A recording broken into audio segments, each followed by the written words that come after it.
Hello guys, my name is Siva. அதாவது நமக்கு ஏதாச்சும் ஒரு மெட்டல் ஆப்ஜெக்ட் வேணும்னா நம்ம என்ன பண்ணுவோம்?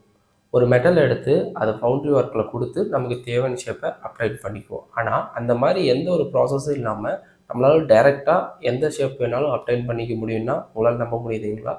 ஆமாங்க. 3D பிரிண்டரில் நம்ம எந்த ஷேப் வேணால் மெட்டலில் நம்ம அப்ளைன் பண்ணிக்கலாம். அந்த 3D பிரிண்டர் பேர் மெட்டல் 3D பிரிண்டர். யூஸ்வலாக உங்களுக்கு எல்லாருக்கும் தெரிஞ்சது பார்த்திங்கன்னா பிளாஸ்டிக்கில் 3D பிரிண்டிங் பண்ணி பார்த்துருப்பீங்க. ஸோ இப்போ அட்வான்ஸ் லெவலில் பார்த்திங்கன்னா இப்போ பார்த்திங்கன்னா நிறைய கன்ஸ்ட்ரக்ஷன் ஒர்க்ஸ் எல்லாம் கூட அதில் பண்ணுறாங்க. பில்டிங்ஸ் எல்லாம் பில்ட் பண்ணிட்டு இருக்காங்க 3D பிரிண்டரில். ஸோ அதே மாதிரி இப்போ மெட்டல்லையும் நம்மளால் பார்த்திங்கன்னா 3D பிரிண்டிங் பண்ணிக்க முடியும். ஸோ இந்த மிஷின் எப்படி ஒர்க் ஆகுதுன்ற A to Z தான் இன்றைக்கி இந்த வீடியோவில் பார்க்க போகிறோம்.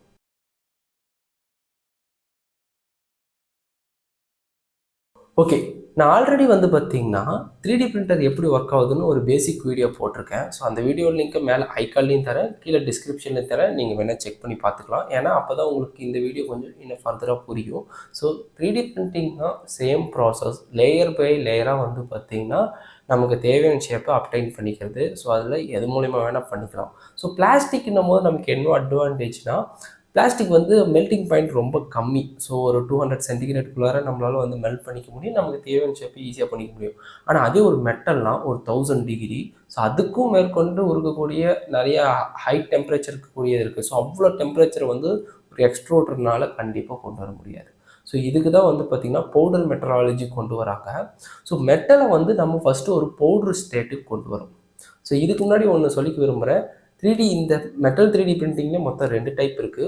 ஒன்று லேசர் டைப்பில் பண்ணுறாங்க. இன்னொன்று பார்த்திங்கன்னா மார்க் ஃபோர்ஜின்னு சொல்லி ஒரு கம்பெனி பார்த்திங்கன்னா ஒரு டிஃப்ரெண்ட் ஸ்ட்ராட்டஜி யூஸ் பண்ணுறாங்க. அது இன்னும் எஃபிஷியன்சியாக இருக்குது, அது பார்க்குறதுக்கும் ஈஸியாக இருக்குது.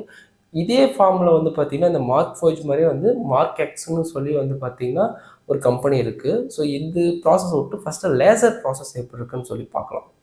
ஸோ மெட்டல் பவுடர், இந்த மெட்டல் பவுடரை எப்படி நம்ம ஃபஸ்ட்டு தயாரிக்கிறாங்கன்னு தெரிஞ்சுக்கோங்க. Simple process. ஒரு எலக்ட்ரிக்கல் இண்டக்ஷன் மூலயமா நமக்கு தேவையான ராடை பார்த்திங்கன்னா என்ன மெட்டல் வேணுமோ, டைட்டானியம் வேணா டைட்டானியம், காப்பர் வேணா காப்பர், அலுமினியம் வேணா அலுமினியம். ஸோ இந்த மாதிரி என்ன ஒரு மெட்டல் வேணாலும் சரி அதை ராடை எடுத்துக்கிறாங்க.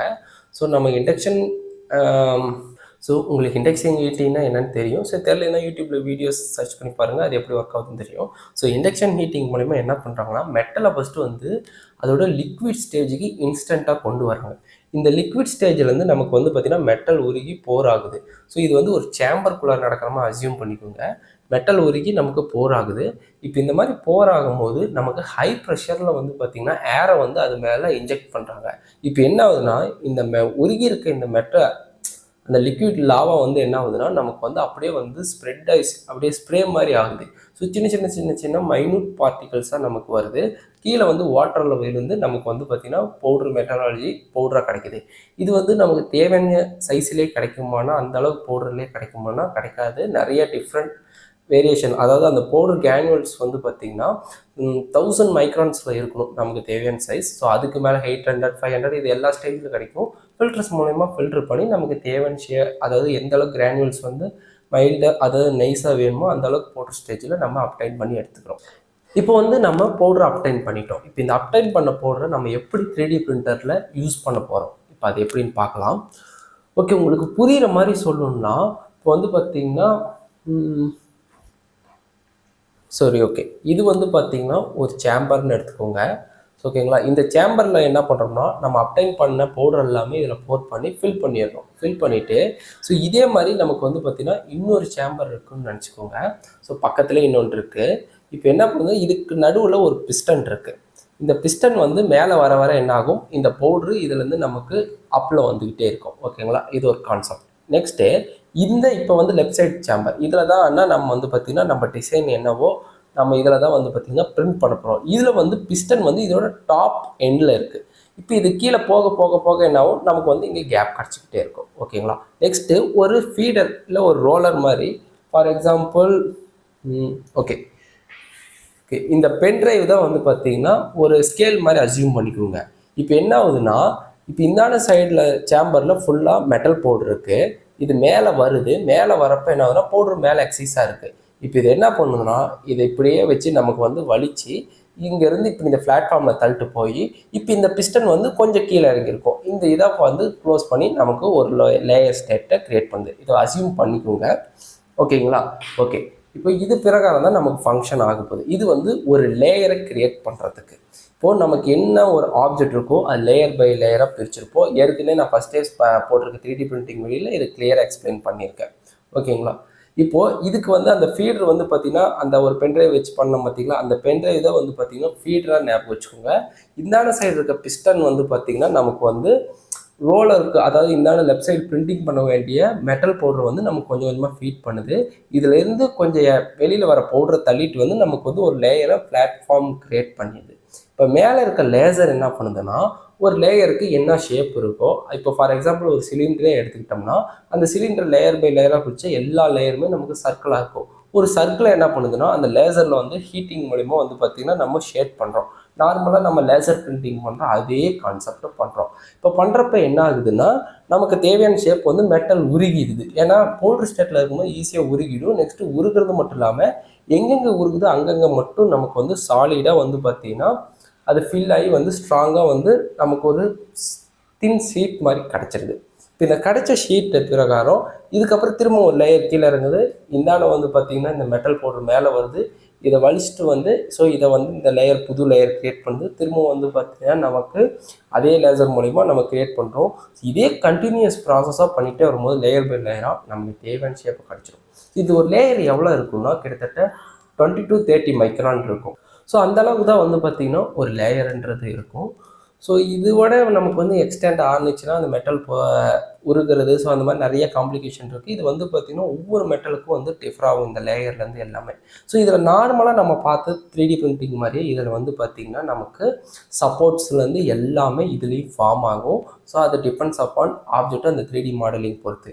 ஸோ இதில் என்ன ஒரு டிஸ்அட்வான்டேஜ்னால் இது ரொம்ப காஸ்ட்லியாக இருக்கும் இந்த மெட்டல் பிரிண்டிங் பண்ணுறதுக்கு. இப்போ நார்மலாக வந்து பார்த்திங்கன்னா ஒரு 1 kg வந்து ஒரு ஸ்டெயின்லெஸ் ஸ்டீல் பவுடர் வந்து பார்த்திங்கன்னா $350 to $450. ஸோ இது ரொம்ப ரொம்ப உண்மையாலுமே வந்து பார்த்திங்கன்னா ஹை காஸ்ட்டு.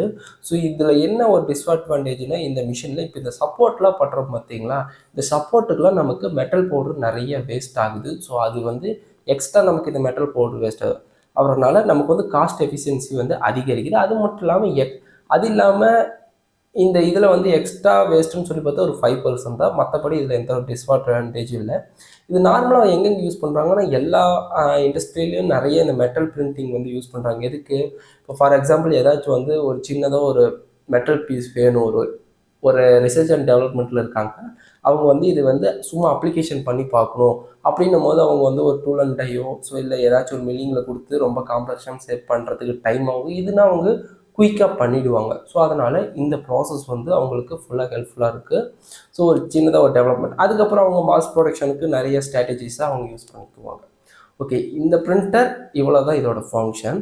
ஸோ அடுத்தது இப்போ நான் சொன்ன அந்த மார்க் ஃபோர்ஜ் ஸோ அந்த மாதிரி கம்பெனிஸ் வந்து இப்போ புதுசாக ஒரு ஸ்ட்ராட்டஜி வச்சுருக்காங்கன்னு சொன்ன பார்த்தீங்கன்னா அது எப்படி ஃபங்க்ஷன் ஆகுதுன்னு சொல்லி பார்க்கலாம். ஸோ இது ஃபுல் அண்ட் ஃபுல் நம்ம நார்மல் 3D பிரிண்டிங் மாதிரியே தான் நமக்கு ஃபங்க்ஷன் ஆகும். இது எப்படின்னு சொல்லி பார்த்தோம்னா ஸோ இந்த 3D பிரிண்டிங் நம்ம நார்மல் 3D பிரிண்டிங்கை நீங்கள் அசியூம் பண்ணிக்கோங்க. ஸோ அதுலேயும் மாதிரி இதுலேயும் ஃபிலிமெண்ட் இருக்குது. இதில் ஒரு ஃபிலிமெண்ட் வந்து பார்த்திங்கன்னா செராமிக் ப்ளஸ் வேக்ஸோடு கலந்து வரும். இன்னொரு ஃபிலிமெண்ட் வந்து பார்த்திங்கன்னா நமக்கு மெட்டல் பவுடர் நான் ஃபஸ்ட்டு சொன்னேன் பார்த்திங்களா, அதை வந்து வேக்ஸோடு கலந்து ஒரு ஃபிலிமெண்ட் டைப்பில் தயாரிச்சிருக்காங்க. ஸோ இந்த 2 ஃபிலிமெண்ட்டும் வந்து பார்த்திங்கன்னா நமக்கு மேலே அப் சைடில் இருக்கும், கீழே டவுன் சைடில் நம்ம நார்மல் 3D பிரிண்டிங்கே தான். ஸோ பிளாஸ்டிக் எப்படி பண்ணுறாங்களோ அதே மாதிரி அதே எக்ஸ்ட்ரூடர் வச்சு நமக்கு தேவையான ஷேப்பை அப்டைன் பண்ணிக்கிறாங்க.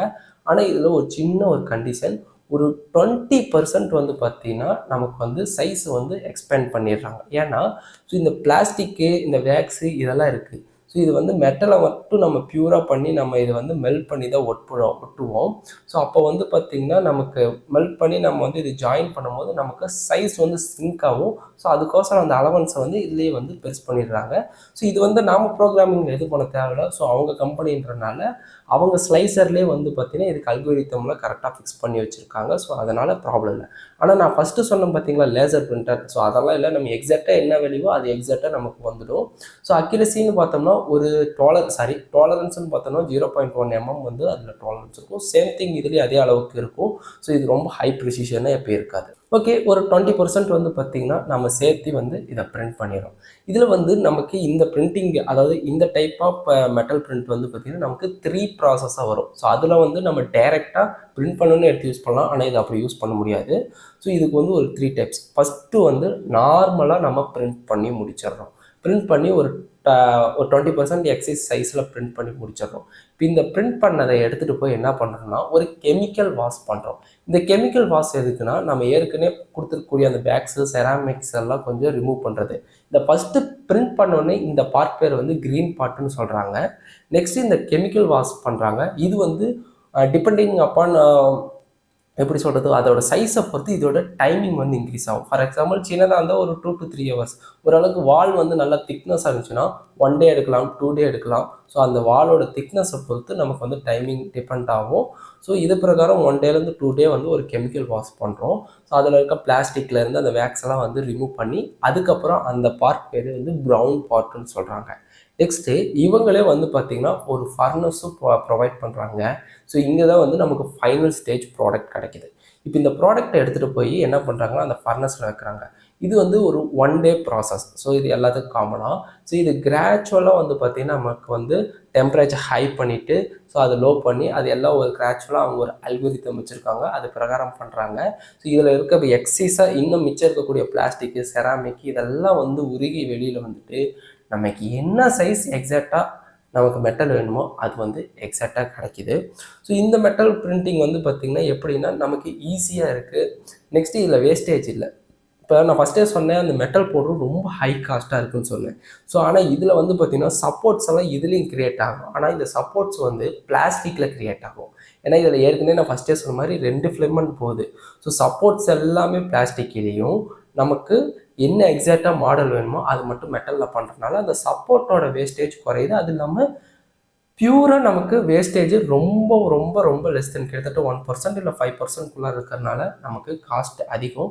ஸோ நாங்கள் வேஸ்ட்டு 5% சொன்னேன். ஸோ அதுக்கு மேலே இந்த சப்போர்ட்டெல்லாம் போட்டால் அது டிபெண்டிங் அப்பான் அந்த மாடலை பொறுத்து அது மாறும். ஸோ அது பூராமே வேஸ்ட்டு தான். சப்போர்ட் அப்படி கால்குலேஷன் போகும்போது ஒரு 30%, 40%, 50% கூட நமக்கு வேஸ்ட் ஆகலாம். ஆனால் இதில் ஒரு 5%குள்ளார தான் நமக்கு வேஸ்ட் ஆகும். சொல்லப்போனால் அது கூட ஆகிறதுக்கு வாய்ப்பு கம்மி தான்.